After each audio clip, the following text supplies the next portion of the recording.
Here we are on a lovely bright morning of October. Yesterday went to the first day of our jet rally, and one of my buddies had an unfortunate accident. So let's see what... Ooh, that's not good.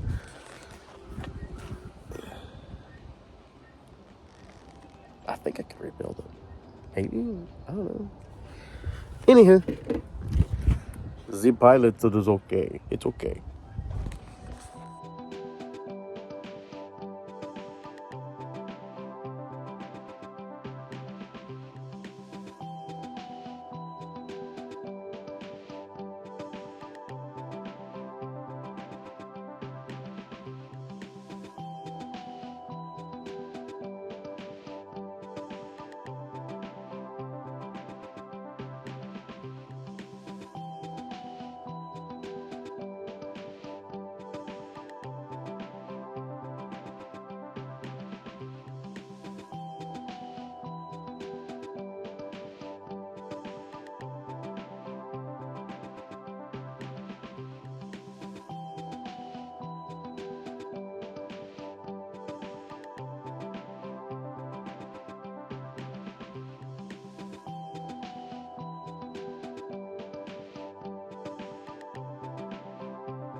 Well, so as you know, I started working on the MiG project, and I'm going to do as many parts by hand as I previously said.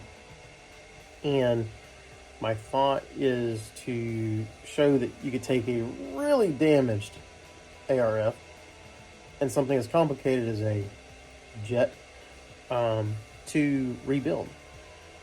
And this aircraft is the Blackhorse model's MiG-29. It was a buddy of mine's. I really love the airplane, and unfortunately he had an in-flight turbine failure. Well, not really a failure, it was the tailpipe caught on fire because the scale ducting had a Y duct in it, blew a hole in it from the turbine exhaust. And so my thought is take the parts and basically make a single engine, because that's how it was designed, and instead of having a bifurcated pipe, have just a single exit between the scale exhaust, if you want to call it that, and put my lower rated turbine in it. It's an 80 instead of a 120, because the airplane weighs, in my opinion, a lot less than my all-composite Kangaroo, and an 80 flies it just fine. It's not a speed demon. It is a great flying sport plane. It's just to put around the sky and make whooshing jet noises, and there's no reason why this airplane can't have the same fate. It had about 15 flights on it, roughly, when the pipe let go in the air, and then that singed the tail servos, which luckily the airplane decided to pitch up violently, like the Cobra maneuver, and then that caused it to stall. And because the airplane was doing uncommanded inputs, my buddy shut down the turbine, and so it stalled, flipped down, came down, pulled out, and impacted the ground almost level, and that's why the nose and the inlets got the most damage. And then it flew for about another 100 feet, and then came to rest with the nose up underneath it. And then all the guts kind of dumped out of it, being a balsa wood airframe. So hopefully I can do this. Might try to see if I can get some place like National Balsa or Balsa USA, maybe even co-sponsor it, maybe. That'd be awesome. But I did order some stuff from National Balsa. They had really great service. And so hopefully I can get the airplane rebuilt. That's going to be my winter project. My other projects are going great. It's got plenty of light ply, which I've been using birch, and birch is really difficult to cut with my little low power laser. So maybe, if we're lucky, the light ply should cut easier. And been doing a lot of CAD work, so I got a lot of all the old ideas up here, but I'm gonna narrow it down to a few. Got some long time projects that are well overdue that I really need to wrap up, and then I can hopefully, if I don't like them, flip them and make some money to go towards other projects, because I got a lot of cool things I really want to do. And I'm tired of buying ARFs that just get discontinued and you can't buy parts for it. I mean, that's stupid. It sucks. I know that's kind of where the industry is, throwaway model airplanes, but it sucks. So you saw how much damage there is. I've done a lot of puzzle pieces put back together. Basically, you rebuild the airplane just to tear it back apart and make templates. So I got a lot of puzzle pieces put back together, and not too many carbon fiber splinters. So hopefully we get something done. And yeah, I don't know how many parts to this series I'm going to have, so just bear with me and enjoy the ride. Anybody can actually, learn how to repair ARF. And I decided that this is one of the most critical parts, is the actual main forward fuselage tray, because that's where all the bulkheads are set in the nose, which got the most damage. And then right here, the trusses that are basically going to be to reinforce what's already there. There's some of it that got burnt from the turbine fire. So my thought process is these are going to be made out of probably 1/16 birch or 1/32 birch, and I wanted this to be as accurate as I possibly could, because this is kind of the critical part. This is to reinforce the tail. That's to build up the nose. So we're going to see how it goes, and everything else, the bulkheads I'm going to have to do by hand, because that's just way too much work to put it in AutoCAD. And maybe after the project's done, I might go back and use my cardboard templates that I'm going to hand draw, and I'm going to turn them into a working part in AutoCAD, if that makes sense.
Okay, so I've made the second template because the first one had a lot of problems with it. And this one came out really good. And then I discovered also that I was missing a couple of tabs and stuff. So what I've done is edited the file in AutoCAD and edited the new file in Inkscape, and then converted that to laser Gerbil and then cut it out. So going along with what we got, I still got to add a little bit and scoot that forward. The notches now line up in the front almost perfectly. See, got to work on that placement. It's probably a lot more accurate than just the actual pieces that I was using to make this because it was destroyed. So it's been pieced together. So I think all in all, you know, like I said, I gotta adjust these little tabs here, scoot them forward, and that one was so close off my measurements. So I think all in all, it's gonna work out just fine. And yeah, then we'll go into full-blown production.